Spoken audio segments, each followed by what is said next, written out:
किसी राज्य में यज्ञ हेतु राजा एक बकरे की बलि चढ़ाने जा रहा था। उसी समय वहां से भगवान बुद्ध गुजर रहे थे। राजा को ऐसा करते देखकर वह राजा से बोले, ठहरो राजन, यह क्या कर रहे हो? इस बेजान बकरे की भेंट क्यों चढ़ा रहे हो? आखिर किस लिए?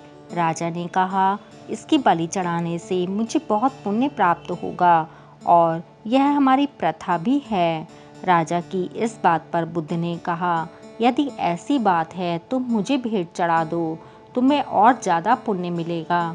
बकरे के मुकाबले एक मनुष्य की बलि से तुम्हारे भगवान और ज़्यादा खुश होंगे।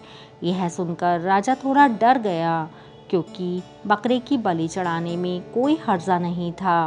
बकरे की तरफ से बोलने वाला कोई नहीं होगा, ऐसा राजा सोच नहीं सकता था। मगर बुद्ध की बलि चढ़ाने की बात मन में आते ही राजा कांप गया। उसने कहा, अरे नहीं महाराज, आप ऐसी बातें ना करें। इस बारे में तो मैं सोच भी नहीं सकता। बकरे की बात अलग है, ऐसा तो सदियों से होता आया है और फिर इसमें किसी का नुकसान भी तो नहीं है। बकरे का भी फायदा ही है, वह सीधा स्वर्ग चला जाएगा।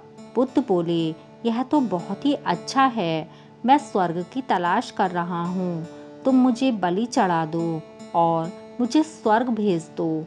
या फिर ऐसा क्यों नहीं करते कि तुम अपने माता पिता को ही सीधा स्वर्ग भेज दो और खुद को ही क्यों रोके हुए हो?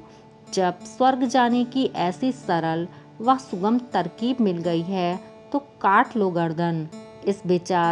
इस बेचारे बेजान बकरे को क्यों स्वर्ग में भेज रहे हो? शायद वह स्वर्ग में जाना ना चाहता हो। बकरे को खुद ही चुनने दो कि उसे कहाँ जाना है।